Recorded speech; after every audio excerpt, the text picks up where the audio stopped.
सिर्फ एक आइडिया को बेचकर साल का $1 मिलियन यानी कि 7 करोड़ रुपए से भी ज़्यादा कमाया। यानी कंपनी किसी और की, इन्वेस्टमेंट किसी और का और प्रॉफिट आपका। करोड़ों लोग जब भी कुछ खरीदेंगे तो उसका कुछ % आपको लाइफ टाइम तक मिलेगा। इसका हर कॉपी पे वो चार्ज करते हैं और ज़िंदगी भर उसे इनका पैसा मिलता रहेगा, जिसके लिए काम कोई और करेगा। चुप हो जा, तेरा बाप कोई टाटा अंबानी या बिरला नहीं है, इसलिए अपनी औकात में रहे। दोस्तों, क्या आपने कभी सोचा है कि इस तरह के स्टेटमेंट्स हमेशा टाटा अंबानी के नाम से ही क्यों दिया जाता है? तो इस वीडियो में मैं आपको इसके 5 ऐसे एसेट्स बताऊंगा जिसमें अमीर लोग हमेशा पैसा लगाते हैं क्योंकि इसलिए वो अमीर है, और मिडिल क्लास लोग ज़्यादा से ज़्यादा बैंक में पैसे सेव करते हैं और अमीर लोग एसेट्स में पैसे लगाते हैं। आपको अगर एसेट्स नहीं पता तो एसेट्स वो चीज़ें होती है जिसमें आप इन्वेस्ट करते हो जो आपको ज़िंदगी भर पैसे कमा के देती है, जिसके लिए आपको थोड़ा बहुत काम करना पड़ता है या फिर एक बार ही काम करना पड़ता है। क्या आपको पता है कि दुनिया में ऐसी कंट्रीज भी है जहां पे नेगेटिव इंटरेस्ट रेट चलता है? यानी अगर आप वहां के बैंक में पैसे सेव करोगे तो आपको इंटरेस्ट नहीं देंगे बल्कि उल्टा आपके अकाउंट से पैसे काट लेंगे। स्विट्जरलैंड, जापान और डेनमार्क जैसी कंट्रीज में ये ऐसा इसलिए भी है ताकि लोग सेल्फ डिपेंडेंट बने और सेविंग ना करें बल्कि नए आइडियाज़ पे काम करें, जिससे कंट्रीज ग्रोथ होती रहे। खैर, इसकी बात हम कभी डिटेल में किसी वीडियो में करेंगे। अब हम जानते हैं ऐसे 5 एसेट्स जिसमें अमीर लोग पैसे इन्वेस्ट करते हैं हमेशा अमीर बने रहने के लिए।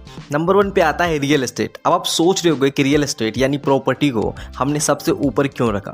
क्योंकि फोर्ब्स के अकॉर्डिंग सबसे ज़्यादा मिलियनर रियल एस्टेट से ही बनते हैं। रियल एस्टेट से 2 तरीके से पैसे कमाए जा सकते हैं। पहला फ्लिप, जिसमें मार्केट प्राइस से कम में प्रॉपर्टी को खरीद के उसे इम्प्रूव करके थोड़े टाइम बाद बेच देते हैं। चलो एग्जाम्पल से समझते हैं। एग्जाम्पल के लिए, आप जहाँ पे रहते हो वहाँ पे ऐसी कोई बिल्डिंग ज़रूर होगी जो कि खंडर हो गई होगी और उसे कोई भी खरीदने को तैयार नहीं होगा। फिर एक स्मार्ट इन्वेस्टर आएगा जो उसमें पैसे इन्वेस्ट करेगा, सस्ते प्राइस में उसे खरीद कर उसे रहने लायक बनाकर उसे 4 से 5 गुना अमाउंट में बेच देगा।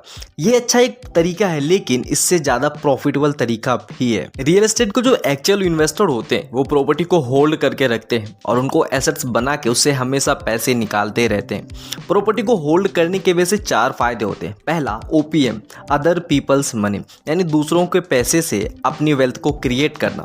सिर्फ रियल एस्टेट ही ऐसा एसेट्स है जिसमें बाकी एसेट्स के कंपैरिजन में आसानी से लोन मिल जाता है।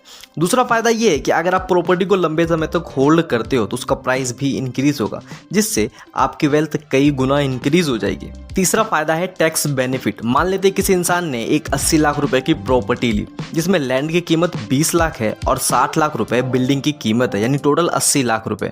तो सरकार मान लेती कि इस बिल्डिंग की एज 60 साल होगी, तो इस आदमी को हर साल 60 लाख डिवाइडेड बाय 60 साल यानी इक्वल टू 1 लाख रुपए पर ईयर का टैक्स डिडक्शन मिलेगा। इसके पास जितनी ज़्यादा बिल्डिंग्स होगी उतनी ज़्यादा इसको टैक्स डिडक्शन मिलेगी। जहां जॉब वाला इंसान या फिर हाई पेड एम्प्लॉय टैक्स देता रहेगा और ये इंसान टैक्स से बचता रहेगा। इस आदमी के हर साल रेंट से भी इनकम आएगी, और अब जानते हो कि रेंट हमेशा बढ़ता ही रहता है। अमीर लोग उसी प्रॉपर्टी पर लोन ले लेते हैं और जितना लोन की किस्त यानी ईएमआई होती है उससे ज़्यादा उस रेंट को रखते हैं ताकि अपनी जेब से कुछ भी लगाना ना पड़े, और जो एक्स्ट्रा रेंट बचता है उनसे ये अपना खर्चा चलाते हैं। आप जानते हैं कि हर साल प्रॉपर्टी की कीमत भी बढ़ती रहती है, जिससे इनकी नेटवर्थ भी बढ़ेगी, और लिए हुए लोन से ये नई प्रॉपर्टी में इन्वेस्ट करेंगे और फिर उसको रेंट पे लगाएंगे और रेंट के पैसे से नई लोन लेके उनकी ईएमआई पे करेंगे। ये साइकिल हमेशा इनका चलता ही रहता है। हमारा नेक्स्ट एसेट आता है लाइसेंसिंग। ये हमारे मिडिल क्लास में ज़्यादा पॉपुलर नहीं है। इसके भी 2 कारण हैं। पहला, कि इसे अमीर लोगों ने ज़्यादा पॉपुलर होने नहीं दिया, और दूसरा, इसे समझने के लिए थोड़ा दिमाग लगाना पड़ता है, थोड़ी एनर्जी लगानी पड़ती है, जो कि हमारे दिमाग को बिल्कुल भी पसंद नहीं है। जैसे आपका दिमाग हो सकता है ये कह रहा हो कि इस वीडियो को क्विट कर दें और उसकी जगह पे कॉमेडी के मजे ले लेते हैं। खैर, लाइसेंसिंग एक ऐसा एसेट है जिसके लिए आपको ज़िंदगी भर पैसे मिलते हैं और उसके लिए काम कोई और करता है। लाइसेंसिंग का पहला एग्जाम्पल तो बिल गेट्स खुद है।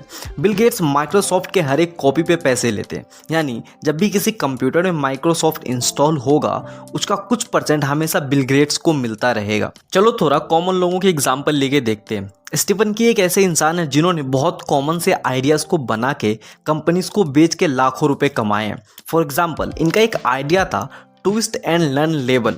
बेसिकली ये एक नॉर्मल बॉटल है जिस पे एक लेवल लगा हुआ है, लेकिन जब इसे हम घुमाएंगे तो इसके पीछे एक और लेवल है जिस पे ज़्यादा से ज़्यादा इंफॉर्मेशन दिखाई देता है। और सिर्फ इसी डिज़ाइन का स्टीफन की ने हर 3 महीने के लिए $2.5 लाख चार्ज किया था, यानी एक साल में $1 मिलियन से भी ज़्यादा, जो इंडियन करेंसी में होता है 60 करोड़ से भी ज़्यादा, वो भी सिर्फ एक बार काम करके। बस सोच के देखो, कंपनी किसी और की, इन्वेस्टमेंट किसी और का, क्लाइंट किसी और का और प्रॉफिट आपका भी। हमारा तीसरा एसेट्स है डिजिटल एसेट्स। हमारी पुरानी जनरेशन के पास ये अपॉर्चुनिटी नहीं था, लेकिन अभी के स्मार्ट और यंग जनरेशन इसकी वैल्यू समझते हैं। डिजिटल एसेट्स पे आप सिर्फ एक बार काम करते हो और उसके लिए आपको लाइफ टाइम तक पैसे मिलते हैं, क्योंकि इसको स्केलेबल बनाने का कोई इशू नहीं होगा। फॉर एग्जाम्पल, जब एक कार एक एसेट्स हुआ करता था तो उसने हेनरी फोर्ड को अमीर बनाया।